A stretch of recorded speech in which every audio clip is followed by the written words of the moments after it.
Per il coordinamento titano l'Assemblea del lato idrico ancora una volta decide di non decidere. Per il responsabile del coordinamento Gaetano Miliotto, quello che più ci dispiace è che i sindaci, pur con qualche distinguo, non hanno nemmeno capito la responsabilità a cui si sono sottoposti,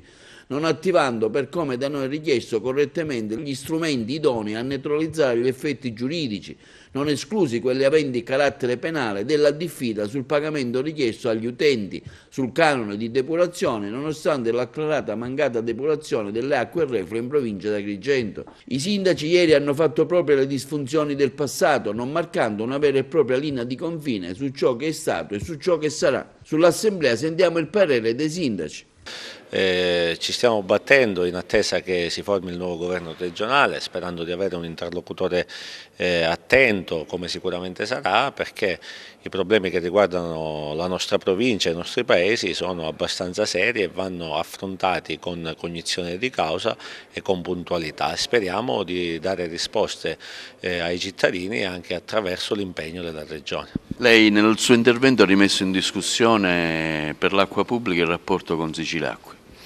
Non ho messo in discussione, ho detto di rivedere quali erano le condizioni per cui Siciliacque ha praticato quella tariffa e vedere se sono ancora attuali, se Siciliacque ha portato avanti quelli che erano gli impegni presi o gli investimenti che doveva fare nel corso del tempo, se non li ha fatti rivedere la tariffa e abbassarla. Ecco, cosa si potrebbe fare per arrivare all'acqua pubblica e abbattere il costo della tariffa anche verso il rapporto con Girgenti Acque? Ci vorrebbe una forte volontà politica, è una cosa che manca, c'è solo la volontà del popolo ma manca la volontà politica, perché poi alla fine chi decide sulla legittimità o sulla costituzionalità delle leggi non sono altre che persone che guardano e vedono qual è l'orientamento politico del soggetto che governa in quel momento. Non mi sembra che in questo minuto ci sia stata la volontà del governo della regione e del governo nazionale di rivedere un attimino quelle che sono state le politiche del passato e dare alla volontà popolare, al popolo che con il referendum ha votato quasi all'unanimità,